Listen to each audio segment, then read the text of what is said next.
All right, this is the Evan Ginsburg Show at VillageConnectionRadio.com. Jim Savali, our owner and engineer at the helm. We are honored to have back on the show Pamela Roth, who is a 2019 Attorney of the Year. Very, very impressive. And from the Justice Hour, which we just saw, along with my buddy Peter Gaudio, who was in Cruise by Rob Siegel, who I work with on The Wrestler. That's right, that's right, with Mickey Rourke and Marissa Tomei. That's and right. Cruise was a great project. I worked Absolutely. opposite Sebastian Maniscalco. Yeah. And it was great. You know, Spencer Baldwin, Emily Ratajkowski, and like you just said, Robert Siegel was the director. And Sebastian is a comedian, and you see him in this dark role. It was very impressive. Yeah, he was in Green Book, which won an Academy Award. Yeah, absolutely. He's in the upcoming project by Scorsese. Look at me, I know his career. You know? And Give then us also, your resume. Wait, You were in Gotti? Yeah, I was in Gotti. You With can see me. I Travolta? was with Travolta. Bronx A couple of Tale. scenes in there. He was in Bronx Bronx Tale. Yeah, Yeah, very impressive. Very impressive. And Thank you. joining us for the first time, back in the Danny day. Provenzano, who is a boxing promoter, actor, assistant director from this thing of ours with the great James Director. Caan. There's nothing assistant about me. Director, okay. James Caan, one of the Yes. immortal screen legends. No, he was fun. That's unreal. He was fun. Fun to work with. Yeah, that was quite a day. The day that we shot that with Jimmy, Aerosmith wanted to meet Jimmy Caan, and Aerosmith did the I want to music. meet Jimmy Caan. Yeah, right. Aerosmith. So Aerosmith came down to the set. The whole band came down to meet Jimmy Caan, and I was like, "Wow, this is pretty cool." Yeah. Awesome. Yeah, It's yeah. nice when your heroes are nice. Yeah. Because, we worked with Marissa Tomei, Wow, and yeah. we met Nicolas Cage during all of this. And it's nice when, somebody who's a big deal is down to earth, humble, Right. real, which isn't always the case. No. So, No, certainly isn't. And they're usually from the East Coast. okay. You know, Okay. all those actors You that don't are down forget to your earth and roots. humble. Yeah. Yeah, they're usually from the East Coast. Yeah, I've met Pacino, very Yeah. nice. Yeah, absolutely. Yeah. You know what's interesting about that? More of the A-listers. I guess they get to a point in their life where they don't feel they gotta be nasty anymore. Yeah. Because they're kind of nice. You get the guys that are on the B plus, A minus. Those guys are tough to deal with. They have I'm attitudes. like, whoa, yeah. You get a little attitude from them. You don't know where it comes from, but I've found many times the nobodies are high maintenance, and the legit guys are like humble and sincere, and We've seen it's that. ironic. Yeah. Ironic. Yeah, it yeah. is. It is what it is. So you are all promoting Wise Guys and Whack Jobs, which will be part of the Boxing Hall of Fame weekend. Tell us about the big show. Yeah. Well, I mean, what we June 20th. And this is a comedy on, show. on Thursday. Yeah. Well, the Atlantic City Boxing Hall of Fame is not funny, but Right. yeah. So we the Atlantic City Boxing Hall of Fame starts on June 20th with a fight from Golden Boy, and Oscar De La Hoya is doing a fight for us, and then we're rolling it off to the weekend. We got the induction ceremony on Sunday, but on Saturday night we are doing the Wise Guys and Whack Jobs comedy show. Wise Guys and Whack Jobs is an animation show that I'm working on. I've got these two wonderful talents, are characters and actors in the animation show. They both lend their voices to the show. They do an amazing job. So what we're doing here is to entertain the Hall of Fame. We are taking them from animation voices and we're putting them up on stage to do a comedy routine. Awesome. So we're going to have a bunch of skits and comedy routines. Just kind of entertain the boxing people at the Hall of Fame. So It it'll be a fun sounds night. like a Yeah, lot it'll of be a fun. real Well, you know what's night. fun about it, Evan? It's taking everyone back to the time when you had the shows, the variety shows, which was a combination of stand-up comedy, music, and skits. Yeah. Because you don't have that Almost anymore. back to the vaudeville days. Yeah. And we Peter's going to be hosting it. Awesome. And Peter is going to do a little different than you traditionally see with somebody hosting a comedy show. He's kind of really going to be more of like the ringleader, rather than just the MC. Yeah, just the MC. So it's going to be a fun night. The last time Peter was on the show, I made a point of saying, I want a director like yourself to cast him as a romantic lead. No, seriously. No, instead of like Sebastian is a comedian and he was great. He was great in your movie. Yeah, tremendous. Right. You know, why always play to a stereotype? Like Vincent Price got tired of doing horror movies. Right. You know, just because you're a big guy and you look rugged doesn't mean you can't be the romantic lead. You want to know something funny about him? He could do it. Exactly. An actor's an actor. I've seen Peter do a range of characters. Peter could do anything. That's exactly what I'm saying. And I'm going to tell you something. He could probably do a better softie than he can a hard guy. That's the truth. Yeah. Oh wait, let me tell you something else that I know about Peter personally.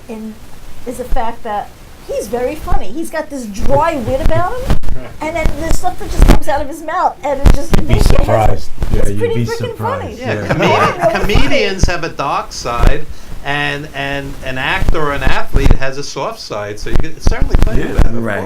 Well, comics look at the world differently than everybody else does. Yeah, from more like a twisted, slanted side. Right. And what's funny is that, you know, in everyday life, because I've been doing stand-up comedy now for a little while, and I go back into 20 plus years of being an attorney, and I've come across some really funny situations. Sure. Or I just look at them from a twisted black comedy side. Yeah. But, you know, you kind of draw on your experiences, you know, for comedy. But I know Peter sometimes sees things from a different perspective, and when he's going off on his little comedy rants, or he goes on these rants with me in the car. Funny. Yeah, he goes on these rants, and he doesn't realize how funny he is, and he has me cracking up, and just your perspective on things. You're very funny. I should just have a mic on you at all times. He really, when I talk to him, I keep a pen. Because he's going to say something we're going to need. Maybe you should consider doing a reality show, because you're surrounded by all these interesting, colorful people. Boxers, bodybuilders, comedians, lawyers, especially the lawyers. No, seriously, I think it would be an interesting reality show. Yes. And so let's talk boxing a bit. I've been following boxing almost a half century. I was just at the Deontay Wilder fight down at the Barclays. I go to most of the fights at the Barclays, which kind of pushed the Garden out. The Garden was always the mecca of boxing, but I heard it cost about $500,000 to rent the Garden for the night. Yeah, between the security and everything. Yep, at least. So the Barclays is cheaper, and they run regularly. And I'm watching Deontay Wilder, and I'm kind of like, one, his record is incredibly padded. Yeah. You know, Ortiz took him to the limit. Fury, I think, beat him. I think he got the gift of a draw. Right. What's your take on Deontay? You know, like you said, you know, it's that old adage about today's boxing is the boxers can choose who they're going to fight. And I think that's wrong. There's something really structurally wrong with that. And I believe he just fell into that pattern, and his career is marred with guys he fought that, you know, really probably didn't belong in a ring with him. So, exactly. You know, and it, you know, to the extreme, it's kind of a little bit like Mayweather. I don't want to take anything away from Mayweather, but we all know Mayweather should have had some fights he never had, and he ducked them. And Mayweather waited a good long time for Pacquiao when he was past his prime. Right. So as far as Mayweather, you know, some people say he's the greatest of all time. I think as a great fighter, you need great fights. Yes. Ali had Frazier. Ali had Foreman. There you go. Ali had even Norton. That was a great trilogy. That's great trilogy. So, you know, I don't see Mayweather having those great fights. In fact, a lot of his fights were boring. Same with the Klitschko's. Right. Great record, but the irony with Klitschko was his only really great fight that I remember was when Fury beat him. Because most of it was very robotic. Very robotic. Well, let me ask you something, Evan, that I asked both Danny and Peter when we just did my show, and I got their answers. So I'm just going to turn this on you for a moment. Sure. Out of all the boxers that you've seen boxing matches and the history of boxing, who's your favorite boxer? Ali transcended boxing. Yeah. Ali was a great humanitarian. Ali represented, you know, all the ideals that, you know, I believe in. You know, he was a great human being. Ali used to walk down the street giving out money to the poor, handing out cash. Right. I mean, this is somebody who Muhammad Ali, I'm going to tell you something interesting you may or may not know. In his prime in the 70s, he was the most famous person in the world. Right. I'll tell you why. He lived in Africa for 6 months when he was training. He also was Muslim, so the Muslim world knew him, and also the technology was there. So back then we called it closed circuit. We'd go down to the Fell Forum or movie theaters or whatever racetracks and watch his fights. But the technology was there. Everybody in the world knew Muhammad Ali. Mm-hmm. Good point. My father Very was. good point. I'll tell you Yeah. something interesting. My father was a New York City taxi driver. He said the only three people that stopped traffic in New York: Muhammad Ali, superstar Billy Graham, the wrestler, who was like the pre-Hulk Hogan, Right, sure. and he's one of the stars in our movie 350 Days, and Julie Newmar, because she was so That drop girl. dead gorgeous Wow, and sexy look at that. and famous at the time. Wow. That he said Julie Newmar would stop traffic. Like people would literally stop and go, "There's Ali, there's Billy Graham, there's Julie Newmar." Yeah. Interesting. So I met Ali, and he was very gracious, and he signed everything you put in front of Wow. him, and I recently met Yeah. his wife. his wife took care of him. He was very Right? sick I at the recently end. met her at an event months ago in the city. She was there, and I'm trying to look to get her onto the show. She right now resides in Florida. Oh, That would be wow. great. So if we Yeah. can get her on in person, or we may Or have to Skype. Skype her in. Skyper. That would be Yeah, great. yeah. I heard you mention Duran. Duran Yes. was tremendous, Yeah. absolutely tremendous. Tremendous, yeah. I don't think the no mas thing helped him. No. reputation-wise, Listen, but what listen. a great fighter! It crushed him. Yeah. It crushed him. But put that. It's like your It's like an question was asterisk. who was the greatest fighter? Right. What about Sugar Ray Robinson? Yeah, Sugar Sugar Ray. Yeah. Joe Lewis. Joe Lewis, Joe Lewis. Sugar Ray. Yeah. Joe yeah. Lewis hung on too long, but he was in his prime, Yeah. unbelievable. Yeah. Like you said it, fighters make great fights make great fighters. No one's had more fights than Roberto Duran. It's just he's been in the game so long. He's never backed away from anyone. He never turned down a fight. So what do you think of And guys? he's being inducted at the weekend. And he's being Just so inducted. you Oh, know. awesome! Yes, What he's what being what do you inducted. think? What do you think of guys like Duran who just hang on too long? I can't. You look at it as hanging on too long. I look at it as the greatness just won't go away, but the age catches up with him. Like, I'm 55 years old. I'll give you a great example. I'm 55 years old. My son is, right now, he's fighting in the amateurs. Come on the show. We'll Yeah, promote I'll bring him Yeah, on, yeah, 100%. yeah. 100%. He's doing real well as an amateur. He actually also, my son holds the belt for the lightweight bare knuckle boxing championship. I heard Paulie Malignaggi is going to do He's bare fighting knuckles. next month. So He's so fighting it- next month, bare So knuckle. has it become more legitimate now? Well, With it guys actually, like Paulie coming in? actually, in the state of Wyoming, it's become illegal. It's become legal, right. and sanctioned. Yeah. So, as of last year, my company, did the first legally recognized bare knuckle fight ever on March 9th, 2018. in Wyoming. In Wyoming, we did the first legal fight, which meant that we did them illegally underground for 20 years when Wow. they're chasing us. But last year they actually That's said, a movie right there. Yeah, right, You could right. be the star of that. No, right, seriously. right. They I'll actually, draw up the contract. yeah, let's do this. Evan's my manager. That's it. Let's do this. Yeah. But they actually handed us a piece of paper last year and says, "All right, enough. We're going to sanction it. We want it legal." And the reason they did it is because they couldn't stop us, but they wanted to implement rules in what it Okay. is we did. I had friends who fought in UFC. Okay. Manny Yarborough, the Yeah, Black Sumo. Absolutely. And at the beginning, that was very controversial. Yeah. Also, it finally got accepted in New York, where they, could do the Garden or whatever. Right. Um, New York was one of the last places that accepted Exactly, it. Yeah, exactly. I mean, it was yes. everywhere. So before now New York. now it's totally accepted. And I notice in UFC, it's a lot of quick stoppages because they don't want the guys to get Right. hurt, because this would, put a black cloud over them. So as far as the bare knuckles, I'm assuming logically it's dangerous. How fast do the referees stop the fights? The referees, like a regular fight, it's the same, same trend that we go with. If they're down, they're down, and a referee sees someone's down, they'll call the fight. They'll do it. Having said that, though, bare knuckle is like the UFC in that right now, We've been doing it underground. It's only been active a year. Paulie is probably the first really, really recognized fighter that's coming into the bare And knuckle.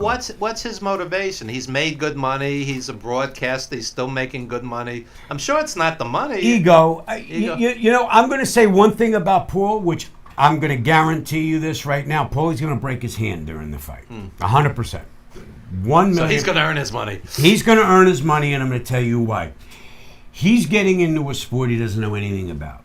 Bare knuckle fighting is a totally different way of fighting than boxing, okay? I've done them both. And when you box bare knuckle, it's more, you become more of a sharpshooter than a brawler. You can't brawl in bare knuckle boxing because I've got nothing to protect my hands. You've got a head. If I see you or as an inexperienced bare knuckle coming at me, all I'm going to do as soon as you throw your first punch, I'm just going to put my head down. Yeah. I'll put my head down. Wow. Let you pound the crap out of my skull. Because you're going to break your hand, and I'm really not going to feel anything because you're not going to be able to muster up enough strength to really do anything to my head. Paulie's going to do that, and I don't know if you know Paulie's career. He's had 40 hand surgeries. Yeah, I remember. He's the last guy I thought would come out of fighting and do bare knuckle because it wreaks havoc on your hands. Interesting. Wreaks havoc. So on what your would you hands. say to the critics that, this is dangerous, etc. So on? I'm going to change your thought right now. You ready for this? Sure. Okay. the best. What's more dangerous? You Race and car driving. Yeah, there you go. Yeah. There you go. Yeah. There you go. What's more dangerous? If you and I right now put on 16-ounce gloves, okay, and we fought 3 rounds, 3-minute rounds, okay? Mm-hmm. In those 3-minute rounds, if you do the math, I'm probably going to hit you in The head 1,000 times. and Yeah. guess what I'm not gonna have to do? Hold back my power. I'm gonna be able to get power from my big toe, throw it into my fist, not worried about what's gonna happen with my hand because it's protected. Oh yeah, guys have died in the ring. And you got it. You got it. Brain damage. Yeah. Oh yeah. And it's never happened in bare knuckle because you got to remember, if I'm boxing you bare knuckle, the last place I'm going to look to hit you is in the head. I'm going to mark your face. You're going to get stitches. You're going to It's look gonna be ugly. body punches. I'm going after your body. I'm going after your body. Interesting. So, and with bare knuckle as well, the fights do end quickly because of the fact you get cut. Right. And cutting is going to end the fight. And in my opinion, I'll take 6 stitches instead of a concussion any day Oh, of the yeah. week. So, Makes sense. yeah.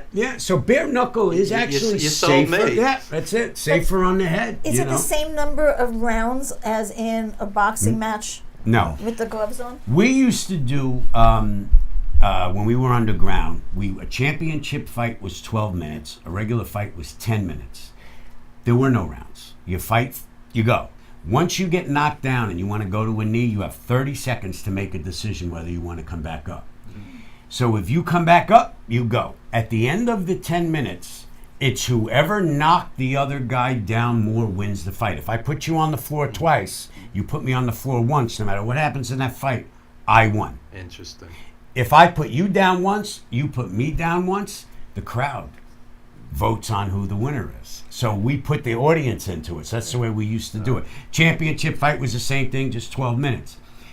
What Wyoming has done to us, and one of the reasons Wyoming wanted to sanction it and make it legal is they wanted to control the fights, they wanted to control the rounds, and they wanted to keep score a little differently than the way we keep score. So what they allowed us to do is they want 4 2-minute rounds is now a bare knuckle fight. So it's 4 2-minute rounds with a 1-minute break. And there is only a 10-second pull-off now from a knockdown. So if you knock someone down, you have 10 seconds, not 30 seconds, to come back in. So it's going to shorten things a little bit. And I think what's going to have to happen with the sport right now, like it happened with the MMA, is that now I can get guys like Paulie to come in because it is sanctionable. Last year, before it was sanctionable, if I took an MMA guy and brought him into bare knuckle, he would lose his ability to fight professionally. They would not allow him for crossing the line. Now that it's allowed, I'm going to get more quality in my fighters. And some name guys. But that's still 5 years away. Right now, for the next 5 years, bare knuckle is going to be street fighting. Interesting. That's I'd what like it's to gonna check it out. Go. You should watch Paulie's fight on. It's Fight TV. FITE. Yeah. You know Fight TV? Yeah. Go check them out. And if you want, I've got 3 fights on Fight TV too. Oh yeah, definitely check. Yeah, it out. Definitely check it out. yeah. Fight Club 3, Fight Club 4, and Fight Club 5. And in Fight Club 3, my son wins his bare knuckle belt Awesome. on pay-per-view. So it's pretty cool. And anything, I'll throw this out to the whole panel. Anything you would change about boxing? As an old school fan, I get tired of the 17 different WBA, WBC, WBO, IBF. Then you have all these different categories, weight categories. I think it just cheapens the whole thing. 100%. And I also see a lot of mismatches, a lot of padding of records. What do you guys think would improve boxing? Well, I think it's like the award show with acting. There's the SAG Awards, there's the Golden Globes, and then the Academy Award. There's only one heavyweight championship fight, not 9 belts. Right. And as far as different divisions and what they should do with it, I think boxing should come back, the way it was back in the day. But I don't know if you have the athletes that want to come back, and because everybody's involved with the UFC and the MMA now. I mean, you have Deontay, you have Anthony Joshua, and there's a third guy, right? You got Joshua.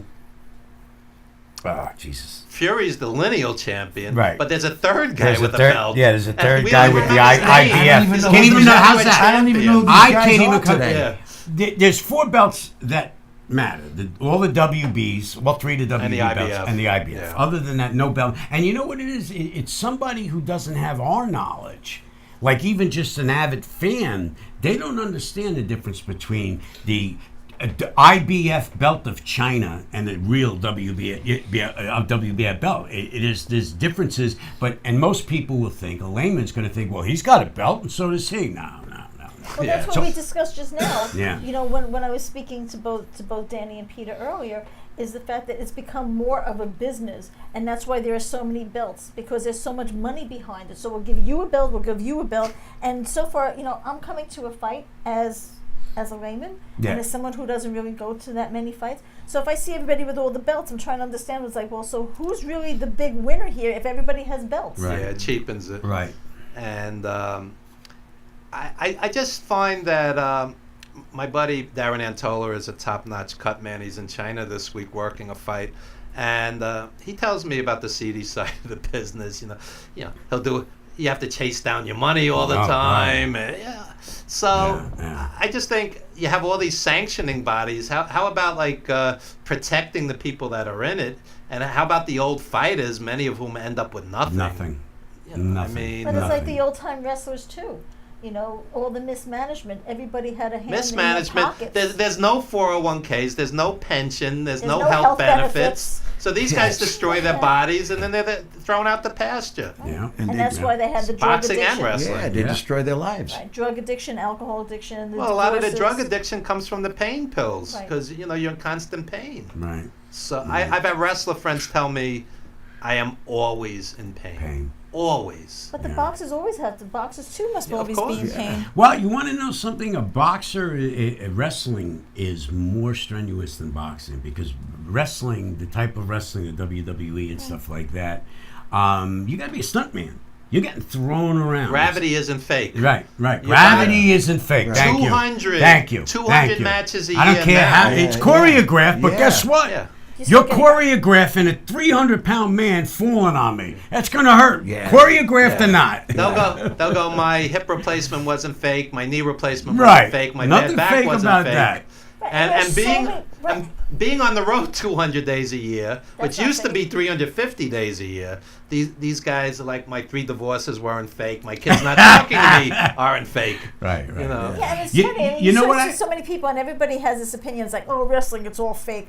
And I've heard this from people when I've told them that we're going to have wrestlers on the show, whether it's on the Monty and the Pharaoh show or on your show. And a lot of people just look at it. It's like, oh, wrestling, it's all fake. It's choreographed. Yeah, it's Yeah. choreographed. Not fake. It's choreographed. A lot of the you're old still school hitting the guys mat. are in wheelchairs. Yeah, I mean, Wheelchairs. guys die. A lot of the old boxers are in wheelchairs. Yeah. Joe Yeah. Frazier was in a wheelchair at the end. Yeah, at the end. Sad to see him like that. Yeah, I saw Hulk Hogan in Las Vegas a few years back, and we were at Gold's Gym and training, and he was just broken Couldn't down in walk. the corner of the gym. Couldn't walk. walk. Yeah. And I said, Hulkster, how you doing? He goes, man, I'm fucked up. Well, Yeah. yeah, and the movie, Yeah, The Wrestler Broken really down. brought that out Yeah. Yeah. as to what happens to wrestlers and boxers. Yeah. To Yeah, answer your absolutely. question, what I think should happen, and I think it should happen to every sport, guys like Mayweather, guys in baseball. Give back. Give back. Give back. Really, really, like, there's a boxer who's, got a 35-16 record who's living on the street. Mayweather, do something. Exactly. Do something. Right. That's the way. Do Right. something. Like Sinatra did for Joe Louis. Yeah. Right. Yeah, oh yeah, yeah, yeah. Joe Louis had all kinds of tax problems. Yeah, The yeah. government went after Yeah. him. Terrible. So, Peter, any new projects? Yeah, we have the TV series that we're doing. It's called Gravesend, Okay. and we just completed 4 episodes. Tell us a little about it. Yeah, and Paulie Malignaggi's in the project. Really? Yeah, he does a It's tremendous. like 6 degrees of Paulie Yeah, yeah, no, Malignaggi. no. That is Yeah. funny. Yeah, I didn't Paulie- even know that. Yeah, you have to see I it. didn't Paulie know does that. a tremendous That's job. Wow. Yeah, does Did a not know tremendous that. job. He's, We're all he's proud very of him. charismatic. Absolutely, I can see it. Yeah, he's- absolutely. And you Paulie's have to good. see his work in front of the camera. Tremendous. Awesome. Tremendous. Yeah, and we have the Claridge that I'm hosting the event. And then also I'm going to be with Mike Marino at Governor's in Brokerage, which is the 28th and 29th of June, Wow. following the Claridge. Yeah, so we're looking forward to that. Wow. Awesome. And Pam, how's your comedy going? Comedy is going very well. Attorney by day, funny lawyer at night and on the weekends. And I actually have a lot of dates booked too. Aside from doing the show at the Claridge with Peter, where we're doing a segment called La Kosher Nostra. That's something that we're working on. But I have dates coming up where I'm booked at Dangerfields. And I also have a show coming up on July 17th called The Fantastically Funny Females. That's at the Overlook in Manhattan. And I have some other dates. Somebody contacted me to do the Broadway Comedy Club in the city. Awesome. Have you seen her stand up? I've seen clips. Oh, you'll die. I'm gonna go live. Very funny. We got we Very, just very released the funny. movie April 2nd. I Oh, got crazy good for busy. you. Oh, I was wow. associate producer on 350 Days with Bret Hart, superstar Billy Graham, Greg Valentine, all the legends. Wow. I was also a Was producer. it a documentary? or Full-length documentary, yeah. Wow, okay. I was one of the producers on The Wrestler also. Awesome. Oh, yeah. were you really? Yeah, Yeah. So Oh, I didn't know that. yeah. Wow. So sometimes it just gets crazy busy, but during the summer it'll be quiet. I'm gonna come out. I'd like to see Yeah. all you guys Yeah, do yeah. all your stuff. You know Seriously. something? In fact, you're going to come out and see Peter at Governor's at the end of June if you're going to be Okay. around. I'm going That'd to be make sure fun. you and your wife come there. But you know, the funny thing is, it's not unheard. I have a lot of clients and attorney friends are like, "Oh, you're an attorney. How are you? A comic too." I'm going to say, first of all, Rebel Wilson, who is a terrific comedian. She's like the hottest comedian out there. She's an attorney. She's an attorney. It came out. She was interviewed last week, I think, on Jimmy Kimmel, and he comes out with this photo of her in cap and gown holding a diploma. And she was like, "Oh my God, where did you get that photo? That's something only my family has." She actually graduated from law school in Australia. And while her career was taking off with movies and all, everyone was like, "Well, why are you going to finish law school?" She says, "I started it. I studied very hard to get in." She goes, "I want to finish it just in case, the comedy and the movies don't Smart. work out." She Yeah. has something to fall back on. Right. And then it's not uncommon for attorneys to be funny. Yeah.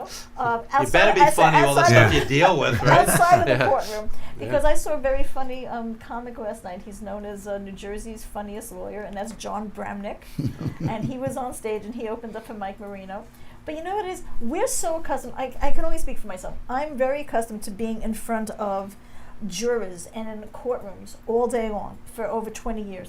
So to be on stage with a mic in front of me is not that much different I from get being it. in an Yeah, open yeah. courtroom. I have to convince jurors, and persuade them on a That case. I didn't do it. Right. That he didn't do it. Right. She's got to convince them that I didn't do it. Listen, my star client over It's here. This is not a joke. This is not a joke. She actually is my attorney. And I'm going to get him off, and then And I'm you're going to get the gonna- You case. should, Yeah. you should bring some comics down to the radio station. They're good guests. Comics Oh, can yeah. talk. Oh They yeah, can talk- yeah, definitely. So it's 100%. been a lot of fun. So I'll give it yeah. over to you now with your upcoming projects. Yeah, yeah. Okay, well, so last boxing question. Joshua versus Deontay. It's inevitable. Who you got? I say Joshua. Joshua. Yeah. Joshua. Doesn't. What do you think? Yeah. Joshua. Absolutely. Deontay has like this Absolutely. windmill thing. A top heavyweight's going to knock him out. Yeah. Right? Yeah. Yeah. Well, I tell you what, though, Fury shocked the shit out of me when granted, yes, he probably won the fight. And he's in better shape now. Wow. So what do you think, Fury and Wilder? I'd say Fury takes him also. I think Fury takes him. What do you think? I think Fury's I going to take think Fury. him. Yeah. Yeah. I think Fury's going to take him. I'm going to He's defer to something. them Yeah. because I have no knowledge on this one. Yeah. I'm deferring. I did not like when Deontay did the, I'm going to kill this man and they're going to carry him out of the ring. Right. Go talk to Boom Boom Mancini what it feels like Yeah, to kill to kill somebody in somebody the and have ring. him carried Come out, on, that's yeah. not something you joke about. Yeah, It's, yeah. it's a sport. You're supposed to carry yourself as a champion. I mean, Yeah, that was a what do little you much. think? Yeah, that was a Yeah, little no, much. I agree with you. Can I just turn something on you real quick? Yeah. Just recently, when you had the combination of the MMA fighter with the boxer. Yeah, McGregor and Mayweather. Thank you. Yeah. Okay. Do you think McGregor behaved sportsmanlike? Well, when he was like trashing the Yeah, garage. he beat up the boss after. No, Beat up it's the horrible. No, of that's course fucking not. horrible. I know. Of course That's not. what I'm saying. I mean, class is class, and what I find with boxing fans is either they love you or they hate you, but just call it as you see it. I mean, I like McGregor, but that wasn't. You don't wreck the Yeah, bus. right, exactly. You know what? You have to be fair. That's the only thing I can say. He was wrong, 1,000,000% wrong. But unless you know what it is to have that fire, and what I mean by that is, you can't be a world champion and then have the ability to control your fire just like that. Right. And my point is, Muhammad Ali never trashed the bus. well, you know what it was. I mean- You know what? It was a different time, but Yeah. Muhammad Ali did things that a true champion only could do and get away with as well. And I'm not going to get into a list of things, but Muhammad Ali went to a press conference and introduced his mistress as his wife. Right, yeah. And everybody's like, that's not his wife. And I love Ali, Right, right. That's what I'm So saying. I You said, call it as you see you it. call it, Yeah. and I'm just saying, it's like you take a guy like Conor McGregor and you put him in that situation. Of course, he's going to pick up a chair because he's a 30-year-old kid with fire. He's a world champion. It's not so easy to just flip the switch. And he was wrong. I get it. He was wrong. But I have a little sympathy for the fact. Listen, I ran a multi-million-dollar publishing company back in the day, and I came off the streets to do it, and I put a suit and tie on it to do it. Somebody decided they weren't going to pay me. Oh yeah, I know the story. Okay? They weren't going to pay me. Probably should have hired a lawyer, but I'm from the street. I got fire inside me. I went in that office and fucking destroyed it. All right? I did it more than once and wound up having to do about 10 years in prison for my activities. But you had a legitimate reason. This guy's attacking a bus. Well, I mean, I understand. He was your getting frustration. called out. He was getting called out. I get it. My reasons might have been And more I like valid, McGregor. but yeah. Yeah, but also, so that you're looking at a time now where everybody resorts to their cell phone and everything is They being can't make a move videotaped today. and Yeah. everything's going viral within seconds. So it's like McGregor can't sneeze or go out of character without everything getting blown out of proportion. And again, I'm not saying that he was right or he was wrong, but at the same time too, you always have to remember as a sports figure, as an athlete, or as an actor or as an actress, you're a role model, especially with athletes. You're a role model. There's so many kids looking up to And you. anything you So say you is do news. something like Yeah. that, Right, And you do right. something like that, it kind of mars your public persona. Sure. Oh, without a doubt. No. Listen, he was wrong. All I'm saying is it's a tough thing to have the fire like a guy like that has and then expect him to behave like a human being. So you can't control an inferno. No, I'm sorry. I can give him a little bit of a little bit of leeway because of that situation. Okay. It is what it Okay. is. Okay. So anything you guys want to plug? Anything at all? This is your shot. We are plugging the show Wise Guys and Whack Jobs Comedy Tour, June 22nd, 2019. Doors open 8 p.m. The Claridge House in Atlantic City. Tickets are $50. Do not miss it. Go to eventbrite.com. Go to wiseguysandwhackjobs.com. You that missed I- the birth of your mother and father. Don't miss this. I stole that from Ernie Ladd. Yeah. This is not to be missed because you have Peter Gaudio here Yes. as Hosting. Talent Supreme, hosting this phenomenal event. There is nothing like this. It's not like you're going to say, oh, I saw something like it. I know what it's about. You have not seen anything like this. This is the brainchild of creator here, Danny Provenzano. I'm honored to be a part of it. So a boxing promoter, theatrical promoter, comedy promoter, eclectic. And film director. Hey, well, yeah, we That's covered that. right. Yeah. So, any upcoming movies, websites you want to mention? No, you can find me on social media. Okay. You know, on Facebook, on Instagram, Spell your last on Twitter. name. Gaudio, Gaudio. Okay. Okay, first name Peter. Peter. There you go. Anything you'd like to plug? No, I think we got it. We covered it. Yeah. We're good. All right. Of We're course, good. if you need an If attorney. you need an attorney, Or a comedian. if you need an attorney, you know. Pam is very eclectic. Very eclectic. Comedian, Yes. lawyer, talk show host. Wait, but the most important thing that she is, Good person. Good human being. aside from that, she's a great mom to her son, Josh. There Yes, you she go. is. There That's you right. go. Yes, she And is. it's not easy juggling all of that. No, No, really. No one understands unless they have kids, and don't compare it to a canine because it's completely different animals. I mean, know. you have Right. you have right. Pay for your canine's college. And let's Yeah, see- right. Tell And me let's, about and it. let's see the comparison. you have a career. You're following your muse Right. with the comedy and the radio, Right. and you have a Yeah. teenager to raise. Right. This is not easy. Right. So much respect, Pam. Absolutely. Seriously. Yes. Seriously. Absolutely. So thank you all, and Thank you, Evan. Awesome. Thanks. much Evan. respect to everybody. Interesting Great. panel. And when we come back, we have live music in studio with Pilot and Ronan Conroy. So don't you dare go anywhere. yeah, so This is the live. eclectic mix known as the Evan Ginsburg Show at VillageConnectionRadio.com. Thank you, folks. Thank Great. you. Thank you. All right, Happy sweet Memorial stuff. Day. Great. Yeah, it's a lot of Thank fun, you. man. Thank you. Thank you. You should try to come down. Say, you're Bobby Rivers, right? Bobby barely registers and nods while he looks around for women. I love how you beat Willie Dean tonight. I hate that guy. You know, I can't Bobby looks at the bar and sees Willie Dean talking to two girls. Hey, Chris, kayfabe. He looks at the fan. Sorry, man, we stay here. There's going to be a fight. You know what I mean? Let's go, Chris. Chris asks, why didn't we stay? There wasn't going to be any fight. Listen, brother, Bert Ironside's rule number one. Baby faces and heels do not socialize. Why? It's all about protecting the business. You don't tell your 5-year-old that there's no Santa Claus, and faces and heels do not sit in a bar full of marks drinking together. Kings of the Ring is the first audio drama podcast based on wrestling. Search Kings of the Ring from any podcast app or kingsotr.com.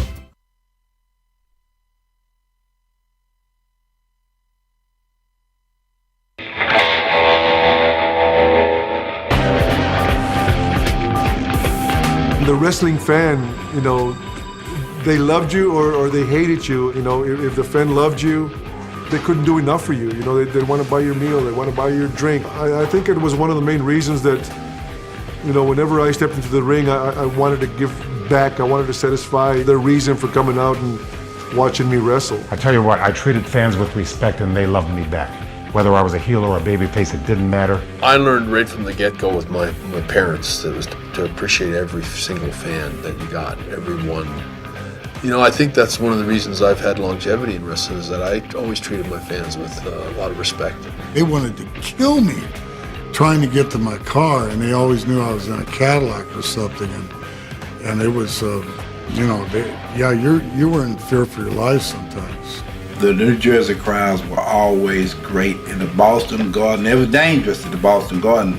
The fans were believers in that era. They believed the doggone thing was real. And they were some of the fans were very violent. I look back on it and I'm saying, well, you put up a lot of you know what. But you know something? That's what drove me to do it. Because the more those people hated me, more this I made. I was being punched and kicked, and I was having beers thrown on me. I was being hit by chairs. How angry do you want to make your wrestling fans? How much do you want to butcher up your baby faces until they're all bleeding and they're being beaten by 8 or 10 guys? I mean, how far can you push an audience before they lose it and then you have the Alamo kind of thing? Play with people's heads, you know. You got to play with their minds. You got to play with them. Psychology. Because that's how you manipulate people. And that's what I do. That's what I did for a living. I manipulated you when you were a kid. I know I did. Because you probably didn't like me. Or you might have liked me because I was that way. And a lot of people did. A lot of people didn't. Thank you for the living I made at it, people. You were very good to me.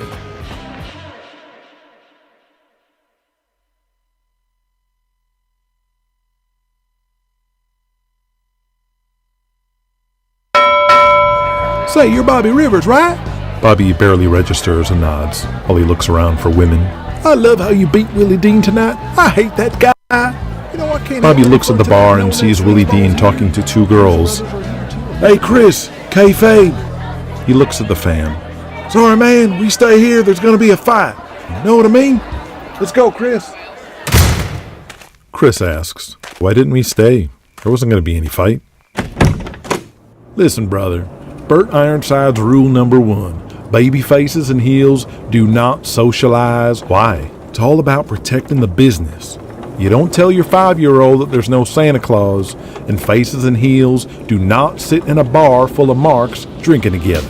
Kings of the Ring is the first audio drama podcast based on wrestling. Search Kings of the Ring from any podcast app or kingsotr.com.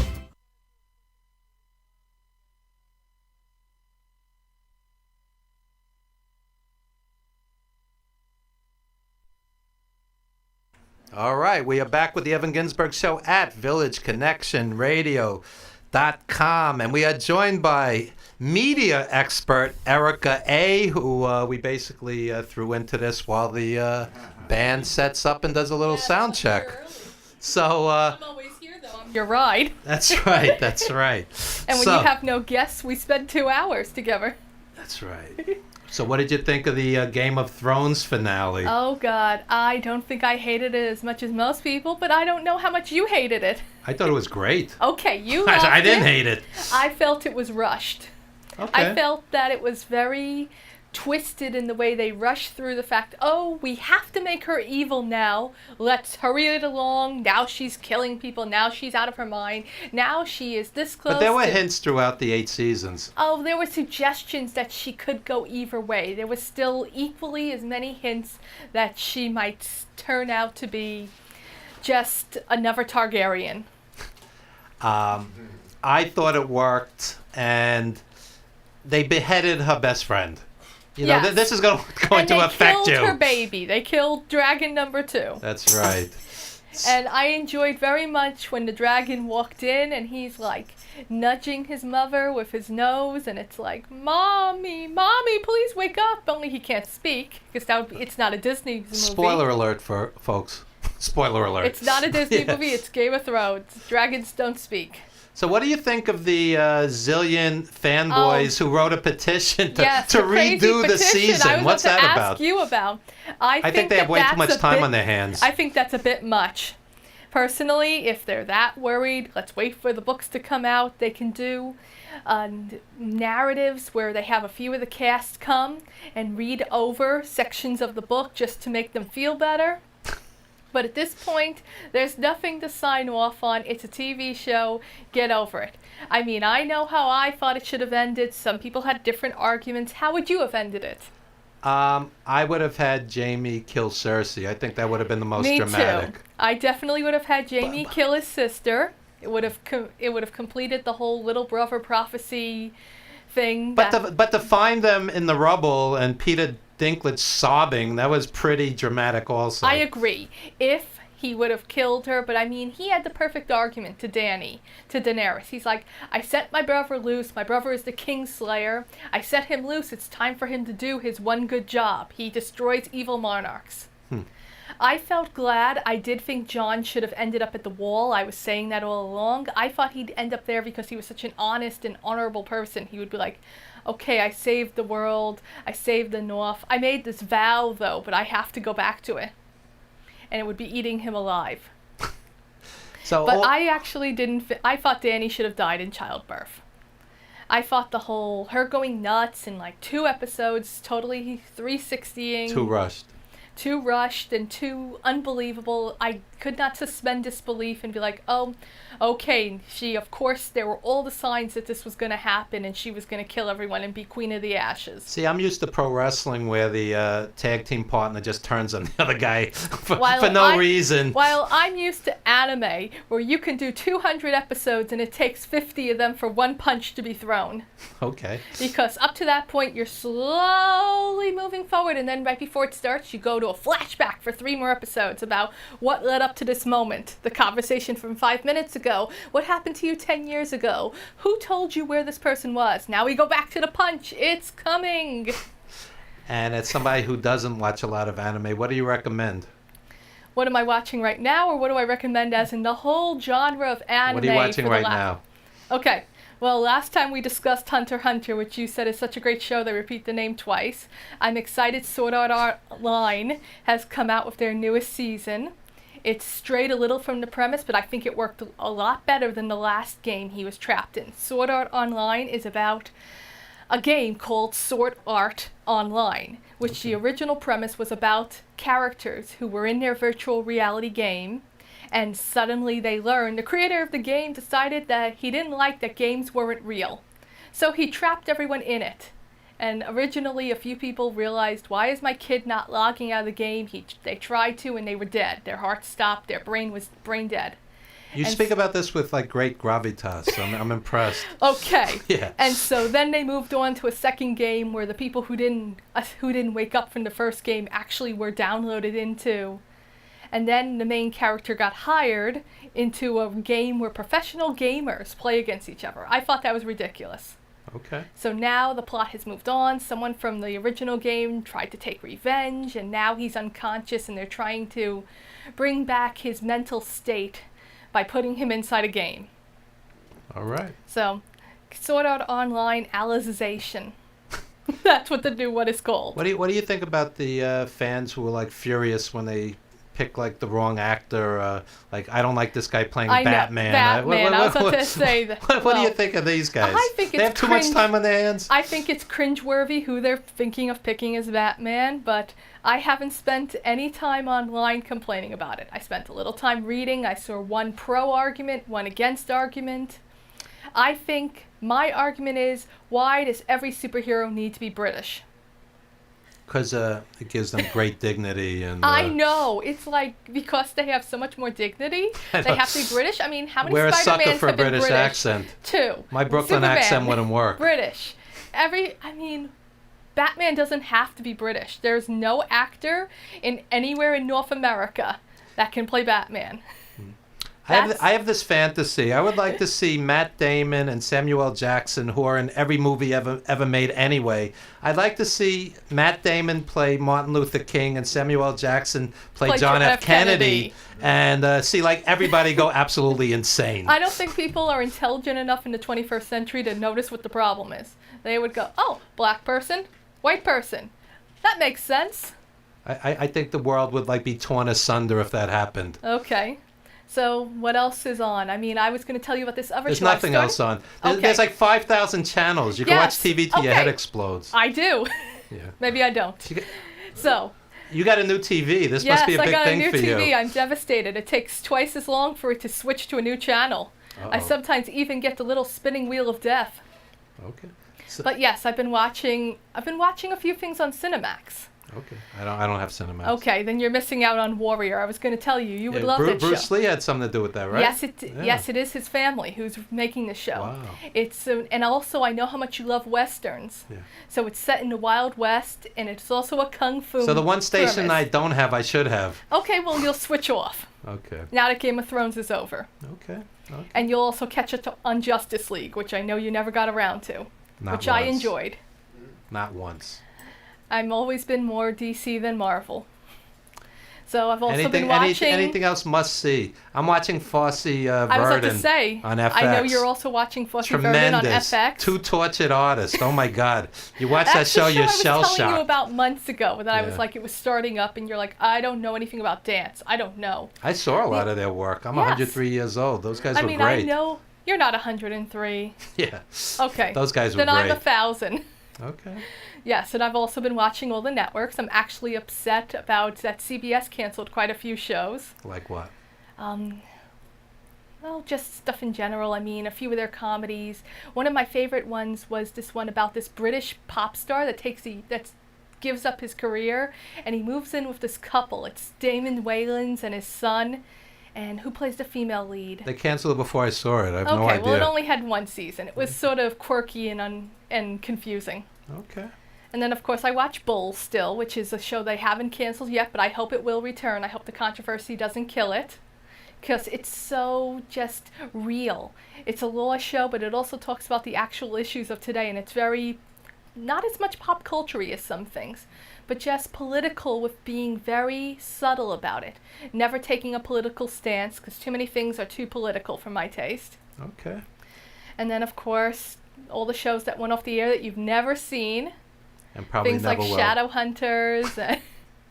Yeah, Shadowhunters, based on the books, the Immortal Institute franchise. I think if people chose to, they could just sit in 24/7 and watch endless TV, which isn't necessarily a good thing. No, it's not a good thing. You got to use the bathroom. You'll poison yourself otherwise. They had some guy who was sitting on his couch for 3 straight days playing video games. He wasn't eating, he Oh, wasn't God, drinking, he gamers wasn't do going to the that. I've bathroom, and met the guy plenty of them. died on the couch. This is Yes. a true story. I'm not making this up.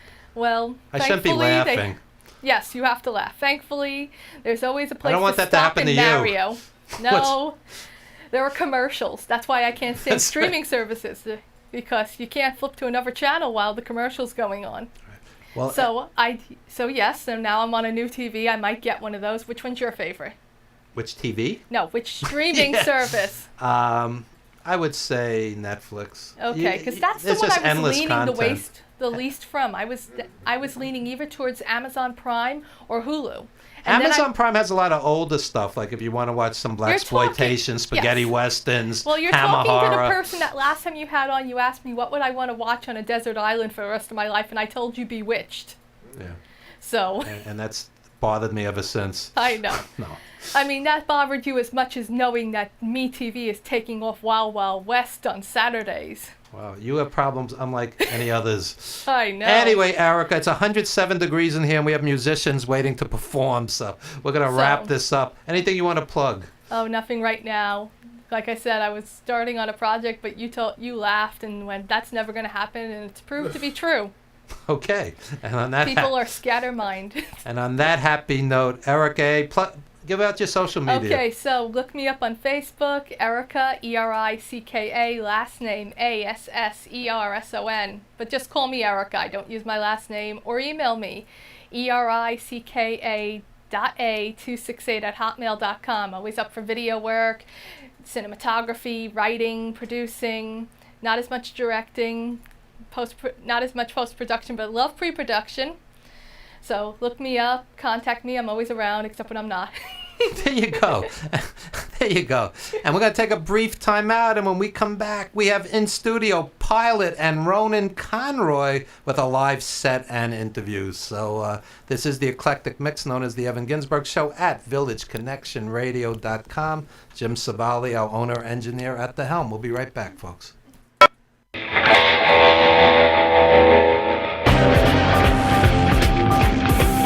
The wrestling fan, they loved you or they hated you.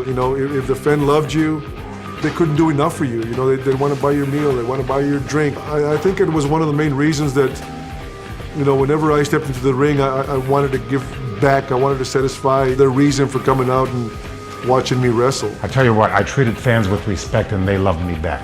Whether I was a heel or a babyface, it didn't matter. I learned right from the get-go with my parents that it was to appreciate every single fan that you got, everyone. You know, I think that's one of the reasons I've had longevity in wrestling, is that I always treated my fans with a lot of respect.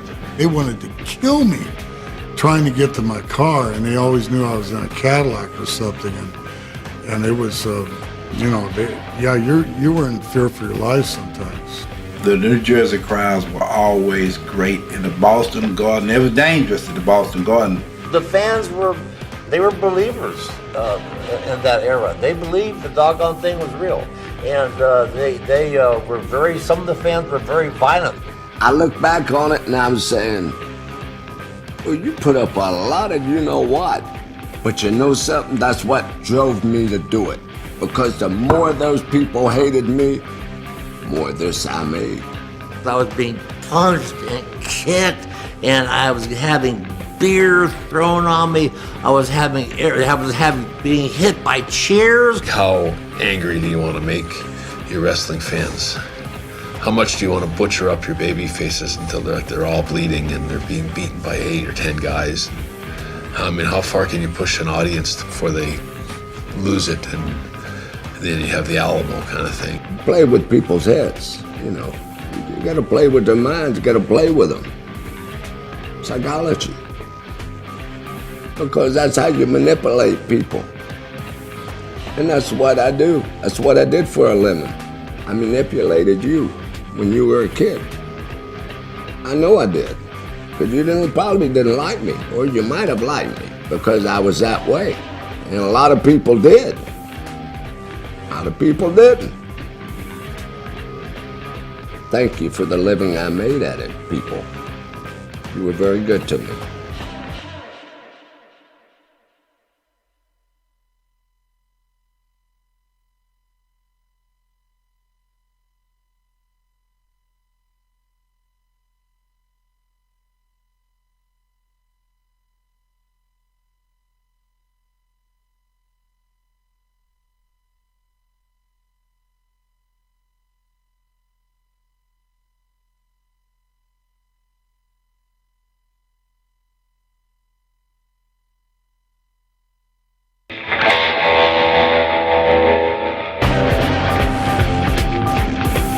The wrestling fan, you know, they loved you or they hated you. You know, if the fan loved you, they couldn't do enough for you. You know, they'd want to buy your meal. All right, we're back with the Evan Ginsburg Show at villageconnectionradio.com, joined by a new stage name, Pilot, and Ronan Conroy. So we're going to have a live set and followed by a nice interview. So take it away. Thanks for having us. My pleasure.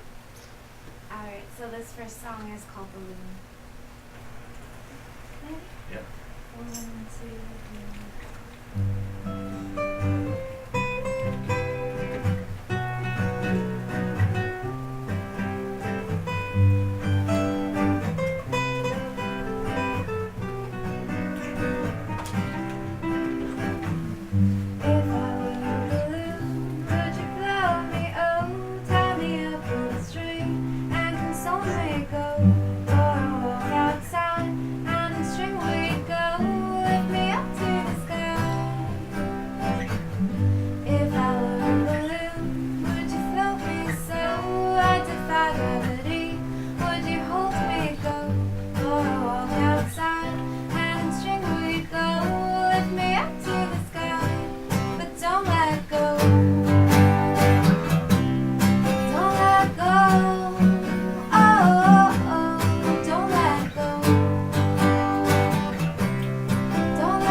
Thanks, guys. Alright, we'll do one more song, one more pilot song. This is called Weed Killer. And the song is going to be released this week. So that's something I'm excited about. It has to do with the mating habits of dragonflies. We were just discussing that before. Oh, yeah. Yeah. Dragons, dragonfly. I had a feeling. That's why I brought this song.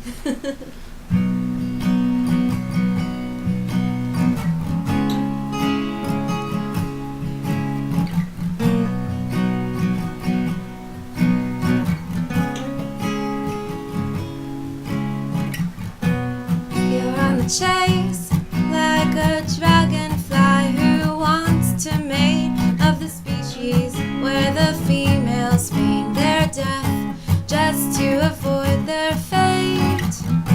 Falling to the earth, they lie lifeless and completely still while the male inspects her body. She won't breathe or move a wing until he flies away, perturbed by his would-be lover's quick demise. And no sooner has he gone away that the fallen one comes back to life.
Cool. So I think we're gonna play a couple of songs off an album that I'm bringing out on Thursday. So we're Tag, so we're playing a release show on Thursday together. So we're kind of doing back-to-back sets and playing Mike each close other's enough? sets. So that's pretty cool. So it's Thursday, Cafe Bait in Williamsburg, about 7 o'clock. So I have a vinyl record that I'm bringing out, which I'm super excited about. This is my 8th record, but the first time on vinyl. I love vinyl. I'm old school. Who doesn't love vinyl? So super cool. You have a record player? I still do. I actually brought a few copies, so I'm happy to leave a couple of copies here. Awesome. So we're going to do a couple of songs off that album, one called Cordite and one called Burn the Cane. So they're kind of tracks 2 and 1. So we'll start with Cordite. It feels like somebody was burning the cane in here. It is a little hot in here. It's a little hot in here. Okay. Open the door again.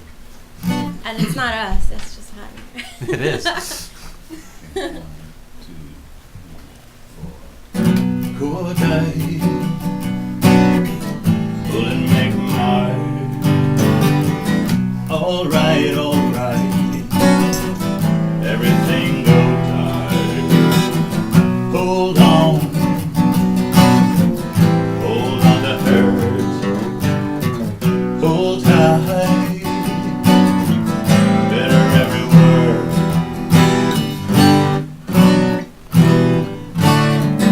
Come back, time is very short. No use, already cut the cord. Look back any other way. Turn back, faces turn away. We can't be the one to carry what is not ours.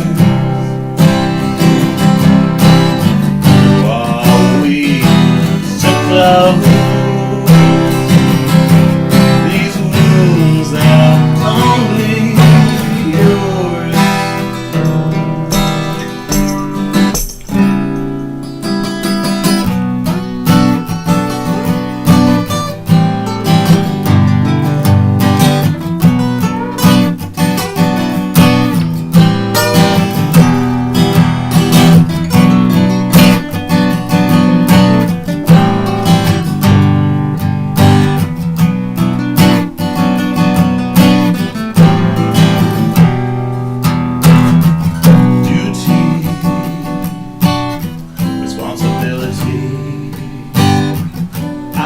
Someplace that I would rather be. Hierarchy of solely recognize victory and defeat. We must be the one to carry what is not ours.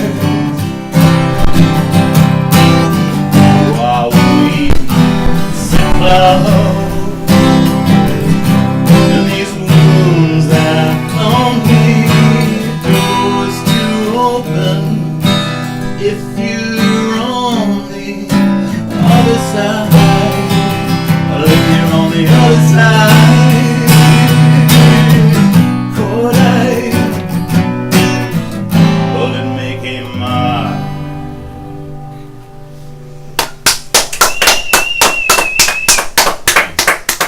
Fun one to play. So we're gonna play a song called "Burn the Cane," and the story behind this song. I was driving on a road trip in the South a couple of years ago. We're kind of going through like Alabama, Mississippi, Louisiana, and I noticed all these fields were kind of on fire, smoke coming out of them. And I asked the person I was with, "What's the deal with that?" And she told me at the end of every season they burn the cane fields down to kind of re-fertilize the field because the ash is high in nutrients. And something about that kind of stuck with me because the idea of burning down this kind of sweet thing to make way for something brand new, which is really symbolic. So it kind of stuck in my head, and I sort of worked the song around it. So the song is called "Burn the Cane." Burn the cane, burn the cane, let it all burn down. Burn the cane, burn You don't have to come around. You don't have to come around here now. You don't have to be there. You don't have to go. Even if it's only me here,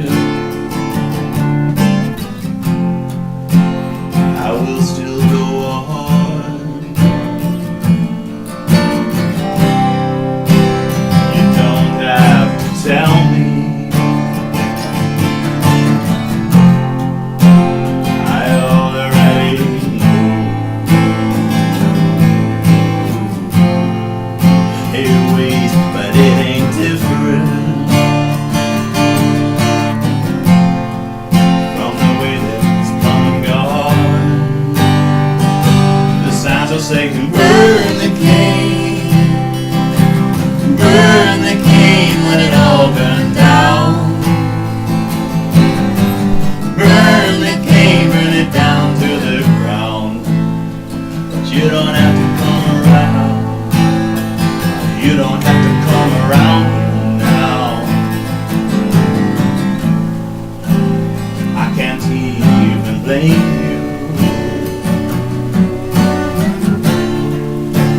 I can't talk to you.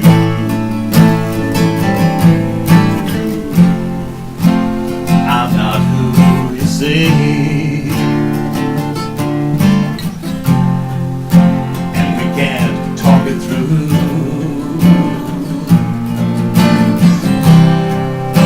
Nobody here is a victim. Or can't you see right through that?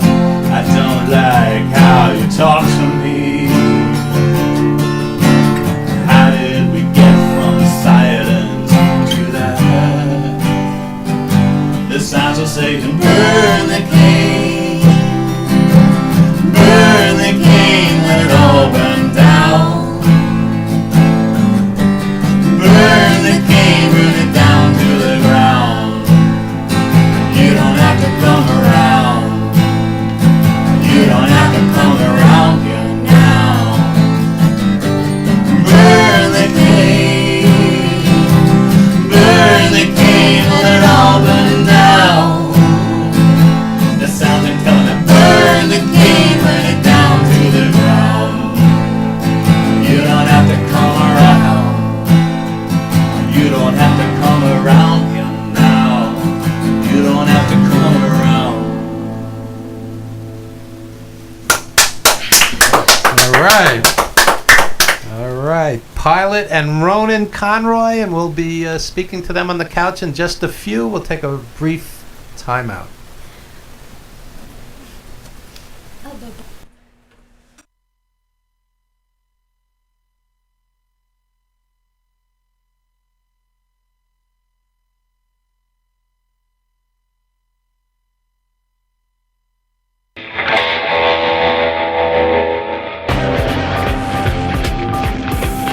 The wrestling fan, you know, they loved you or they hated you. You know, if the fan loved you, they couldn't do enough for you. You know, they want to buy your meal, they want to buy your drink. I think it was one of the main reasons that, you know, whenever I stepped into the ring, I wanted to give back. I wanted to satisfy their reason for coming out and watching me wrestle. I tell you what, I treated fans with respect and they loved me back.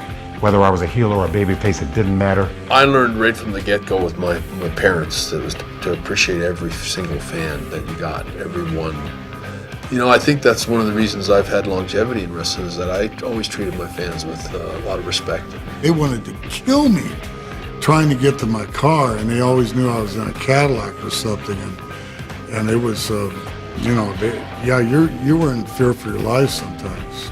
The New Jersey crowds were always great in the Boston Garden. They were dangerous at the Boston Garden. The fans were believers in that era. They believed the doggone thing was real. And they were very, some of the fans were very violent.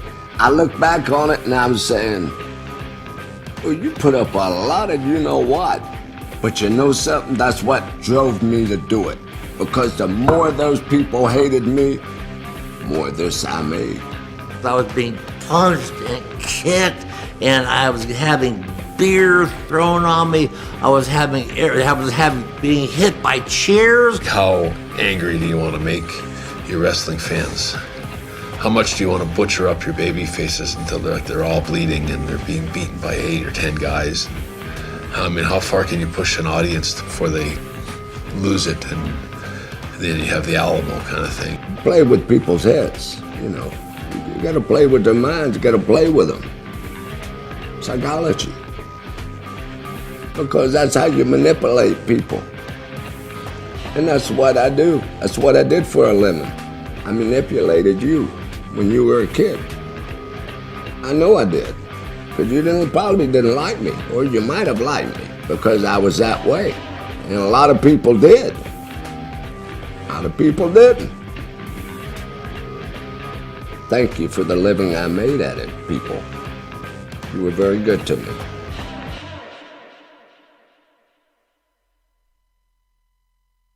Back with the Evan Ginsburg Show at VillageConnectionRadio.com, joined by Ronan Conroy and Pilot. And that was a beautiful set. And Ronan was telling me you're originally from Ireland. Yeah, yeah. What part?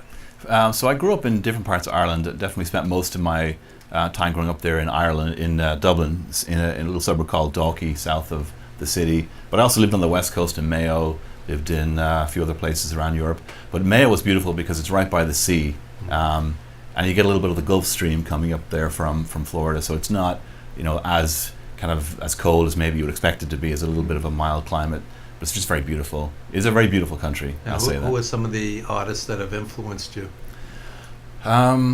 Major influences, definitely Chelsea Wolfe. I probably own about 5 Chelsea Wolfe T-shirts. It's kind of a running joke among friends of mine.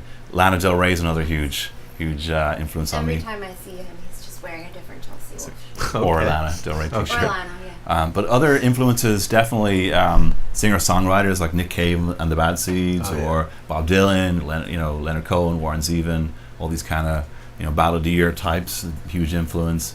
But also, I went to college in the kind of indie era, so all these bands like Sonic Youth, Nirvana, Dinosaur Jr., that was kind of Bob Mould. I saw Sonic Youth with Sun Ra at Central Park. Wow. That was an interesting show. Was this a recent one? Or No, was it like back Sun in the Ra day? has been dead like 20 years, Okay. 25 years, yeah. Because that's the kind of thing that they would still do. It was like, Yeah, although yeah. Sonic Youth Park? isn't together Central anymore. Park, yeah. I feel like the acoustics there are going to be really open. Right? It was. Yeah. It was. Yeah. I love Sun Ra. You know Sun Ra? I have a couple of his CDs. A little, it's an acquired taste. I'll say that. A lot of chanting, right? For those who don't know, Sun Ra claimed to be from another planet, and jazz avant-garde player. Yeah. But he could play anything. He could play big band, swing, anything. Yeah. He's an interesting guy, and he was doing music videos back in the 50s. Wow. I mean, before MTV. Real pioneer. I think he's more popular now since he's been gone. I think the internet is, people have discovered him. Yeah. But Sonic I'm Youth. gonna go look him up. Oh yeah, Sun Ra, Yeah. interesting artist, and Sonic Youth as well. Tremendous.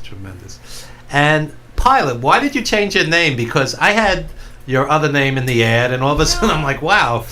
I just really wanted to mess with you. Yeah, it confused I was me. like, how can I make Evan's job a little harder today? Yeah, let's change your name the day before the show. Yeah. No, seriously, what made you consider this? I've been thinking about it for a while, and I think a name can give you freedom that my own personal identity, there's a lot of baggage that comes with that. Okay. Right? But when you're on stage, you can step into different personas. You don't have to be yourself. You're stuck being yourself most of the day anyway, so why not live a little? Yeah, absolutely. So I don't think it's ever bad to reinvent yourself as an artist. It just felt like Prince, the right time. Madonna, they've all been through this. Mm-hmm. Yeah, and I like to fly. There you go. And I like to steer where I'm headed. So Okay. Yeah. Okay. And who are some of the artists that have influenced you? There's so many. It's such a hard. Who comes to the top of your head? Well, it's like the Beatles are always there, right? They're here in the room. Yeah, never heard of them. Yeah. No. I feel like they've fathered so many bands. Oh yeah. But I mean, I don't think my songs particularly sound like them. It's just, I listen to a lot of, I did listen to Nirvana. I was in the grunge scene. Right. Like, I was into it after it was already over. Okay. Like, Well, then I that showed song up. is a little like Pixies in the chorus, the Weed Killer. I love always the thought that. Pixies. I think they're amazing. But I was listening to like these strong female singer-songwriters like Fiona Apple and Tori Amos and Sarah McLachlan, Ani DeFranco. Like, you know, I was really listening to that music. Gwen Stefani. But yeah, you get inspired by so many things, like the mating season of dragonflies. Yeah. What's that all about? That's about that. I read this article about a researcher in Switzerland who was studying dragonflies and noticed a dragonfly just fall out of the air onto a rock, just randomly, and then another dragonfly came over and kind of sussed out the situation and then took off. Yeah. And the reasearcher was like, What's this? baffled. Right. And did a study and then realized that in the specific species of dragonfly, the male dragonfly is very aggressive. And so the female has taken on this coping mechanism, which is to fake her death as a means to escape. That must be an ugly dragonfly. Yeah. I'm gonna make believe I'm dead. Wow. Yeah. Well, they're just tired of being harassed. So I read that article and I just felt like it was such an interesting little nugget of weird quirks in nature. And you wrote the song. I developed a song Wow. around it, yeah. Interesting. Because I saw a dragonfly. We have a little koi pond. So I saw dragonflies in the koi pond and I was like, oh yeah. Yeah. Wow. Interesting. And you guys have a big gig coming up this week. Tell us about that. Yeah, so we're playing a release show on Thursday. So Arel has her Weed Killer single coming out digitally, and I have this. Vernon's got an this actual guy vinyl. coming out on vinyl. Oh my god! I figured vinyl's such a niche thing these days that I felt like, as a musician, you're always trying to do something new, right, to try to get attention. So I figured let's do this one on vinyl. What are you pondering in that picture? You look like you're pondering something. Just kind of looking up, trying to be pensive and gothy. Pensive, A yeah. good friend of mine did the guy liner as well, and took the photographs, and does the album cover design. So my good friend Shannon Brown does all of my creative design for the album covers. She's That awesome. is that and is it's striking. called The Moment Is And it Gone. matches your clothes. It does, There you yeah, go. yeah. I probably was It wearing. totally matches his outfit. Probably the same T-shirt I'm wearing in this as well. It's a Chelsea Wolf t-shirt. Okay. Underneath. But So- it's called The Moment Is Gone, so he's even talking about vinyl. Yeah, that's Wow. true. So we're doing a release show on Crazy. Thursday at Cafe Bait in Williamsburg, which is on Bedford Avenue. So 7:00, Arel will do a set, and then I'll do a set, and we'll play in each other's sets as well. It's got lyrics on this Wow. thing. Yeah, it's outdated. No There's one does this liner stuff anymore. notes Wow. here. You don't get this Serious, digitally. Yeah. So super excited to do the release show because when you write a song, you feel something, go through something, then you translate it into a song, then you record it, then you mix it and master it, and then you put it out on this thing, and then you get ready to release it. By the time you get to this point, whatever you felt is like ancient history. So Right, right. Really you're like, tired. let me get this Yeah. out there kind of thing. You still obviously feel it, and songs take on a kind of organic life of their own a little bit, but it's really, there's a lot of relief in getting that record finally out there. So we're really excited to play this acoustic set. We need to get Chelsea Wolf promoting you guys as well. Oh, I really appreciate that, but Yeah. Sure. she's pretty huge. She's actually going to play in this big festival out west that The Cure is headlining. Wow. They're like curating their own festival, the Pasadena Dream. So it's The Cure and Chelsea Wolf on one bill, which And you're going to that? of course I'm going to it. He's going. It's definitely worth it. There you go. There you Super go. excited. And And, what- the Pixies as well. And what do you guys consider some of your career highlights? Besides this. Yes, obviously. Oh, thank This you. is the big one. Yeah, thank you. It's hard to say. I think each album that you put out there, it's hard to think of in terms of career. It's more there's something psychological about like each step. Like I did this series of 3 solo albums, and they kind of formed an arc from like more finger picking Bob Dylan singer-songwriter to fuller arrangements to kind of more grunge influence, and they were everything I'd written in the prior 10 years that didn't fit the bands I was playing in. So I kind of went to the studio, started recording the solo stuff, and they sort of fell into these 3 buckets. It took a couple of years to get them all out. So just putting that whole thing out there was just felt really special to me. And as a musician, I think that's most important, because if you're focusing more on how many did you sell or how popular, it's not gonna. That's great to reach people, but ultimately you have to have something. What the songs are doing for you personally. I think that's kind of what comes to mind for me. And I saw you define your music under the genre of dark indie. What is that? So dark indie, I would classify as kind of alternative rock with a gothic and folk twist. Okay. And the reason I kind of think of it as like dark indie is I think there's so much music out there that in today's music industry you're trying to get your genre as narrowly defined as possible, so that people who identify with that type of music and influence, they're more inclined to go and buy that. Whereas if you just say like alternative rock, there's so much there that's harder to kind of stand out. So you're looking for a way to kind of classify it a bit better. And why black and white instead of color? He's dark. Weren't you listening? It's an interesting question, because the former 3 album covers are very colorful, very striking, and they're photographs that I took. So this is a photograph someone else took, and it's the first time I have my face on the front of the album cover. So I don't know. The photos were in color, but I really rely on help from my friend like Shannon to put together concepts of what the album cover looks like. And the back image here was actually a photo I took in Miami, and it was just super blue light and this red part, and the original was very colorful, but as she worked up the album cover concept, she felt it was more striking in black and white, and I definitely agree. We just spent 6 years producing a documentary, and ours is black and white also. We just felt it was more striking. What documentary? It's called 350 Days. It's about old school wrestlers on the road, Wow. literally 350 days a year. Bret Hart, superstar Billy Graham. So And you did it in black and white. It wasn't shot in black and white. no, I'm saying the cover. The cover, Oh, the the cover. DVD, Blu-ray covers. Oh, okay. Yeah, And why did you choose that? because it was striking. Yeah. Yeah, it just stands out more because it's rarely done today. It has the capacity of taking things out of the ordinary world. Yeah. I think that's what black and white does. So, since you guys are working Williamsburg, when we did the Wrestler with Darren Aronofsky, he's in Williamsburg also, Protozoa Studios. The music scene's great in Brooklyn, but the rents are getting sky high. A lot of clubs are not going to survive it. I see little pockets, little scenes in Staten Island and other places now. Yeah, so what's your take on that? I've noticed, well, first the clubs were in Manhattan, and then they went underground, they went under the water, and they popped up like mushrooms in Brooklyn. Yeah, because the rents were so absurd. Totally. B.B. King's, the biggest acts in the world, they closed down and they made a public statement. They said, we had nights where we were sold out and we couldn't pay the rent. High. Yeah, well, exactly. B.B. So King's, now- 42nd Street couldn't survive. So now things are moving up to Detroit. Detroit. Is what's happening. Okay.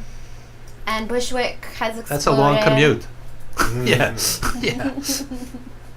It is tough, though. I mean, I think about like Williamsburg back in the day. 285 Kent, I think, was this DIY venue. I first saw Chelsea Wolfe there. No one knew who she was. That place is totally closed down. Exactly. It's tough, and I think Probably selling really good coffee there now. Yeah. Really good coffee. Yeah. Probably. I was. You just played out of town though, so like you're kind of going further afield to try to find place to play. Yeah, but the reason I like to go out of town is because New York is very saturated with. There's so much here all the time, but in other cities they have things going on. But I mean, I went to Boston. They have a lot going on in Boston, but. So there's a different appreciation and almost like a thirst. I went down to Charleston and played a show, and I met some people at the airport that were so sweet. They came to the show, but I think part of the reason that happened is because they're like, oh yeah, something cool's happening. Let's be part of it. In New York, everyone's like, oh, don't talk to me, please. Yeah. I have a million More things to impersonal, do. Please yeah. don't talk to me. Yeah. So that's why I like to travel and play, and also you get you get exposed to different things, obviously. Okay. Yeah. So what can we expect Thursday night? So I'm going to do mostly songs from the new album. and it's a little different to how I've been doing it live. I've been playing live with the electric guitar and a big pedal board and lots of effects to build up a kind of a tapestry, because when you're in the studio, you've got all the time to like layer on things and add on extra instruments. Playing solo, you got to like rearrange it a little bit.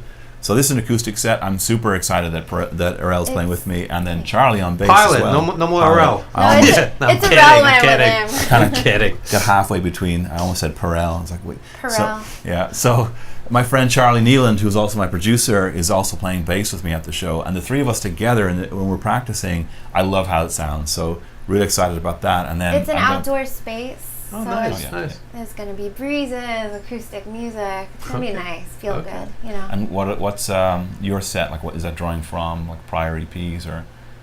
I have a lot of unrecorded. I have a lot of music that's kind of newer, but just hasn't been recorded just yet. So it's mostly that stuff, and a couple covers thrown in. Yeah. It's pretty good to play together because we have different songwriting styles. So when we first learn each other's songs, we're like, oh, I wouldn't have written it that way. So you kind of have to get your head around the corner to like, why would those chords go this way? So it's kind of funny because it stretches a little bit too. But I think the combination of the sounds is very beautiful because, I lend her kind of a harder, darker edge, and then she's bringing this kind of this beautiful harmony to the songs as well. So it's like a really good combination.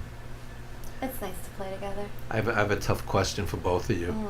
If you could make your dream album and it was not commercially viable, and you had the other option of lowering your standards and making millions of dollars, what would the choice be?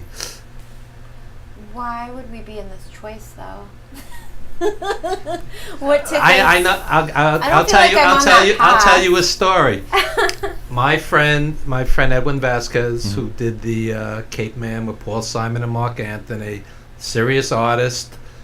He very spiritual guy, and he's like, he gets a record deal, the whole deal, money, limos, the whole deal, and they're like, we want to sex it up, we want to, commercialize it, and he kind of like, it's just not who I am. It's not. This guy was studying to be a priest at one point, So sometimes you do cross this bridge where, okay, we could lower your standards and try to sell more music, or, these scenarios do happen on occasion. I know that's true, and I know, like, for example, Fiona Apple feels a little embarrassed about her Criminal video because she's skimpily dressed, but I think it's a cool video. But I get that happens, but I don't know that, I don't feel like I'm on that path. Like, maybe if I were younger, then I would have to deal with something like that. But also the way music is right now, where you can do so much on your own. Right. You don't have to deal with that. I mean, if I had that issue, I guess I would contemplate it. Or I would try to find a way to do what they want in a way that's still authentic to who I am as a person. Sure. I think I'd do it because I think, I remember reading this. You're going to strip, Ronan? Ronan's got his shirt off. I remember reading this. Is a very famous American writer, Harlan Ellison, and he's a serious sci-fi writer. Oh, yeah, I know Harlan. Awesome writer. And he attended this sci-fi conference once, and he told the audience, like, you should write for Hollywood. And they were all scandalized. But he was like, you write that one script, and then you can pay your rent for the year and write your own stuff. And that's really impressed me as guys like Ethan Hawke will do a commercial action film, and then he'll do 3 indie films from the heart. Yeah, absolutely. Some of them deeply weird. I've seen some of those. Well, I would love to write a top 40 song. Yeah. I mean, look at the Beatles. They wrote all these cool pop songs that appealed to people and had a wide audience, but then they wrote their own stuff too. Like, if you try to balance it, there's nothing wrong with a really good pop lick and a hooky song. Like Squeeze did quality work, and they're brilliant songwriters, Dilford and Tilbrook, and they made money. There's nothing wrong with it. There's nothing wrong with making money. It's helpful. There you go. You need money. Yeah. You need money. It's Especially June for 1st. The Williamsburg. bills are coming. Yeah. But look, you guys are following your muse, following your art, doing it your way, and I think that's very admirable. It's if you don't have to compromise, don't. I'm definitely down to explore all options. I mean, really, the idea of keeping it so pure that you restrict your listenership, I think you have to be open. If I was in my early 20s, I'd be super down the line about this, but just as you get older, just reality isn't that cut and dry. Where right? I think artists sometimes miss opportunities. I have a friend, Lawrence Worrell, who's from Bernie Worrell's family, from Parliament Funkadelic, Talking Heads, Bernie Worrell. Wait, aren't they? I feel like Parliament Funkadelic. George Clinton. But aren't they like doing something right now? Yeah, they're going to be at Central Park next week because George is 77 and he's retiring. That's what it is. Yeah. So, but I anyway. want to see that. Oh yeah, show. George is amazing. I want to see that. Amazing. Show. I've seen them 20 times. You have. But anyway. You saw the spaceship come down. Yeah, I saw the mothership come down and back in the day. And everything. Oh yeah. Wow. Oh my God, they're so wild. I love it. Well, if you like George, you'd like Sun Ra.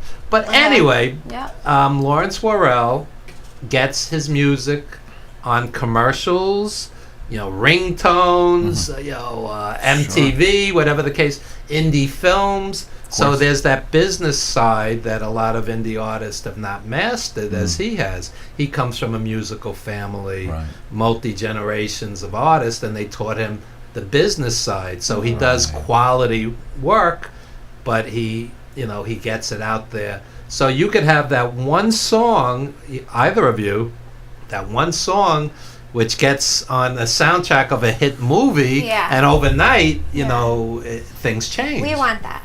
Like the Game of Thrones spin-off Arya Stark soundtrack, whatever songs on here. Well, there you go. But the point being, you still have to master the business end of it all to get the music to a wider audience. Yeah, absolutely. Yeah. I think that's a big part of the indie artist today is definitely like commercials. You try to market it to TV shows, but that's a tough game too. I think a lot of those contacts and who you know, and if you have a day job, you're trying to do this, at night at home, shaving off hours of sleep, which isn't awesome too, because you want to make sure you're present for everything that you're doing. So, but I think the fact that you have a hook, this is dark indie.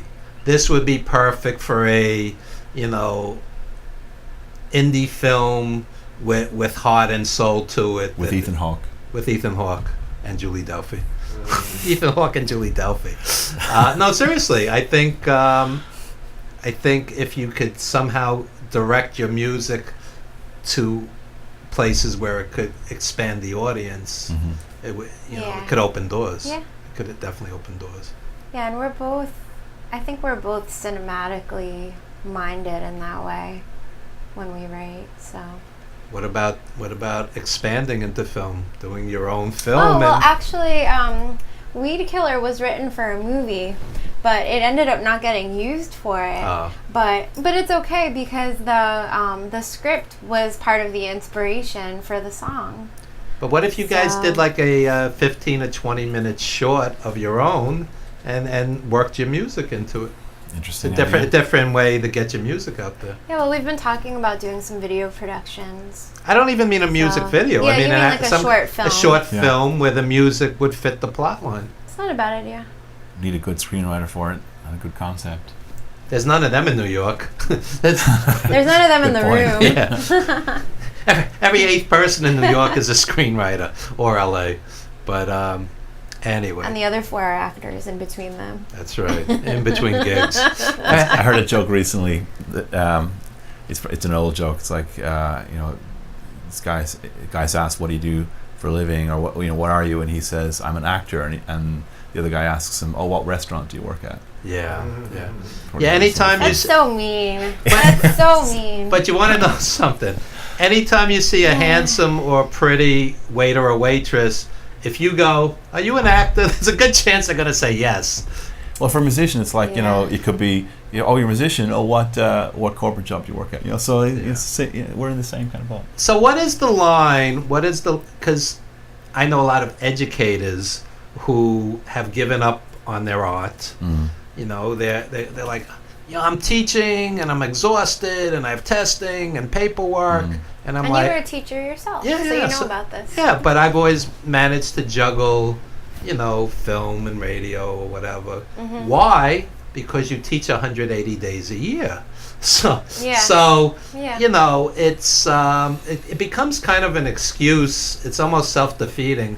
Well, I'm a teacher or I'm a corporate guy. I don't have time for my art anymore. I think once you take yourself out of the game, it's over. So I think you can juggle it all. You have to keep pushing. My brother's a guitar teacher, lives in Galway and runs a guitar school locally, Neil Conroy, and he's a great musician, but he struggles with that. You're teaching kids to learn these different songs. How do you carve out time to shift focus back to your own inspiration? But like you're saying, he's juggling that, and he's recording some stuff right now. He's been recording for years, so you have to juggle and push it. What I wonder is like, how on earth do you have a family and juggle that? And that's Well, I it depends. respect that tremendously. I don't know how people can do that. It depends how passionate you are about your art. We spent 7 years on The Wrestler. 7 years, and you didn't see a dime. Thank you. We didn't see a dime until that 7 years was over. So the point being, sometimes if you hang in there long enough, great things will happen. I have a friend, Carlton J. Smith, who basically left the country to perform. He's an R&B singer, but he was out of Harlem. So he went to Shanghai, China to make a living. And now in his 50s, Daptone Records just signed him. I mean, it's a worldwide That's distribution. amazing. Yeah, but I'm just saying he waited till his 50s to finally get that recognition and that record deal.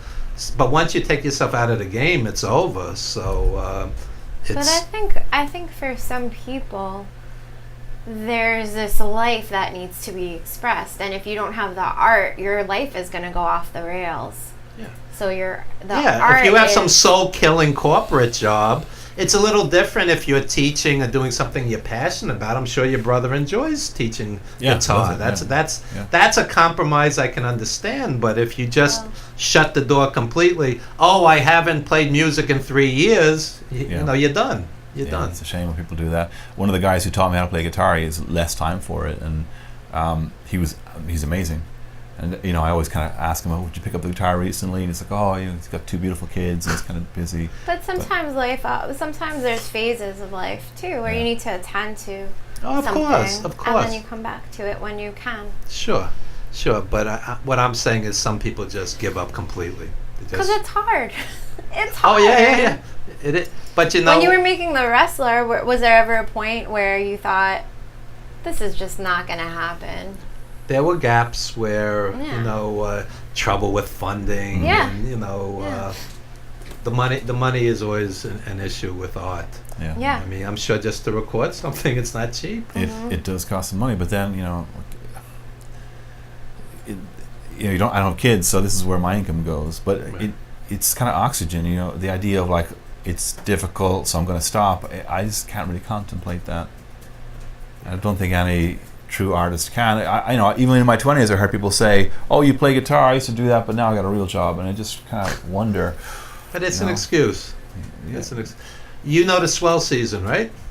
I do. Yeah. They did the movie once. Beautiful movie. Oh, that was very inspiring. Beautiful movie. So I know musicians. They told me they watched that. They were sobbing. They could relate to it so much. So they shot that on $125,000. Next thing you know, the Swell Season wins the Academy Award for Best Song. I saw them on Broadway when they did the Broadway version of it. Was it the same musicians, or was it a different cast? No, it wasn't the same musicians. It was a Broadway cast. Okay. But they get on the Oscars in front of 1 billion people and say, create art. Create art. Because this guy was no kid either. The lead singer from the Swell Season. He'd been in a band called The Frames that were like a cult band for many years in Ireland, and people were like, "You can't break out and do this other thing," and he was like, "Watch me do this thing." They shot it on $125,000. That wouldn't be the food budget. That wouldn't be the catering budget on the Avengers, okay? And it put them on the map. So it just shows, stay in the game and create quality music and stick to what's in your heart. If you want to write about fireflies, faking suicide. Dragonflies. I'm sorry, dragonflies. Fireflies. I've written a whole separate song about fireflies. You should do like an opera on fireflies. Well, it's weird because now I've noticed I have something else. I think that's nature, like insect related. Whatever inspires you. So one last question, because we have to wrap this up. Do you write better from happiness or pain? Marvin Gaye wrote better when he was in love. Other people write better when they're in terrible pain. How do you guys write better? I think processing painful situations is easier to write from, because when you're happy, there's not as much to process, I don't think. What was it? Everything's either zippity doo dah or singing the blues, right? Who said that? I don't know. Well, do you write mainly from pain, or? It's easier. I agree with what you said. It's easier to write when you're feeling blue because then you're processing the pain through something beautiful. But it's really fun. I've been trying, because the first slew of songs I wrote were all really sad, and then but I don't always feel sad. Right. So then I started trying to write from different perspectives, and I think as you write more songs, you become more playful with the places you can come, but definitely easier to write from pain. Okay. Okay. And I just want to recommend to both you and our audience, there's a film called I Am the Blues with Bobby Rush and Lazy Lester and Barbara Lynn. Tremendous film. And you can get this on Canopy, Kanopy. Anybody with a library card. 30,000 films, absolutely free. The Criterion Collection, unbelievable music documentaries. Canopy, absolutely free with a library card. Go online. Just go online. Kanopy.com. Okay, I'll check it out. Thank you. So, folks, that'll about do it. Plug anything you want to plug. We'll plug our show on Thursday. Yeah. Give out your social media. So you can find me on Facebook, Ronan Conroy. Just search for Ronan Conroy Music on Facebook, or RonanSConroy.com, or RonanConroy.bandcamp.com. Just go to the local Chelsea Wolf show and you'll see him That's there right. in person. You can meet him at the Chelsea Wolf show. Yeah, and Pilot will be on Spotify very soon, so okay, it's exciting. And any social media you want to give out? They'll find me if they want to find me. Okay. Oh, last quick plug. There's 2 record stores that have this early. Oh, yeah. The Music Inn. Music Inn and the Village. Village Music World on Bleecker Street. They both have this record, so you can go in there and ask for it. Yeah. Or you can get it digitally from Thursday, iTunes, Spotify, all the usual places, Bandcamp, or come to the show. You can also order the vinyl on Bandcamp, and I will ship it to you. There you go. Cool. There you go. So thank you to Pilot and Ronan Conroy. All the best, interesting, eclectic, heartfelt music. Enjoyed it. Thank you so much. Thank you so much. And no, I mean that sincerely. And I'm jaded. I've seen the best of the best. I've been going to music for since Scott Joplin, the turn of the previous century. No, that's a joke. Anyway. I was like, yeah. You caught me. Anyway, thank you guys. Appreciate it. And I just want to quickly plug NEW Wrestling tribute to Pedro Morales, June 22nd at the Sacred Queensboro Elks Lodge in Queens, and IWW Saturday, June 29, Martin Luther School in Maspeth. So check that out. And thank you, Jim. Anything you want to plug? Upcoming shows, new shows? No, sir. No, sir. Jim's out. I'm just Jim's anxious to tired. go celebrate Memorial Day. Yeah, okay. that's right. And I'd like to acknowledge all the veterans out there, Jim included. I did a documentary called Teresa Sario Alive Again. I produced it. I don't know if you know about this, Jim. I did not. Gary Sinise is in it, and I know about that. yeah, we Teresa Sario. Yeah. We had the full cooperation of the U.S. military, and we met all the wounded warriors. And man, these guys, did they ever sacrifice? I met guys with 3 limbs gone. Three, younger than you guys. So basically, the parents or the girlfriend or the wife becomes like a caretaker the rest of their lives. 3 limbs gone. So there are people really sacrificing out there. It's not just about barbecuing. It's not just about barbecuing, right, Jim? Not at all. Anyway, on that happy note, Although barbecues are good. Yeah, barbecue. Yeah. You know what I love? The guy at the barbecue who brings like 1 bag of chips or 1 soda and eats like he has 2 assholes. There's always that guy. right, Jim? Guy eats $82 worth of food. He brings a bag of chips. So anyway, that'll about do it. This is the eclectic mix known as the Evan Ginsburg Show, and we will be back next Sunday. Thank you, folks. Thank you. Thank you. Awesome show. Thank you.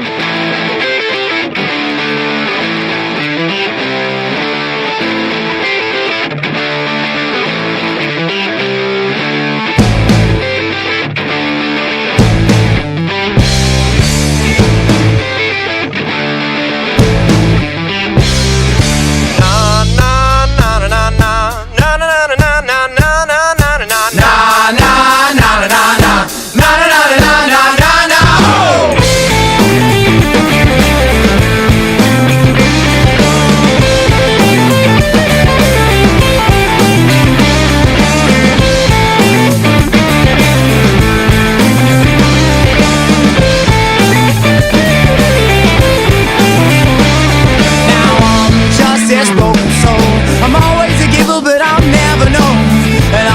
this lonely man, alone on the river with my heart in my hand. The conversation, they're all dead. The lines cut off inside my head.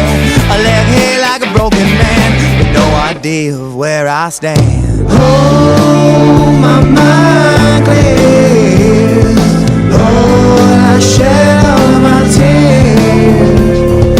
Oh, now baby, I was just waiting here while you moved on.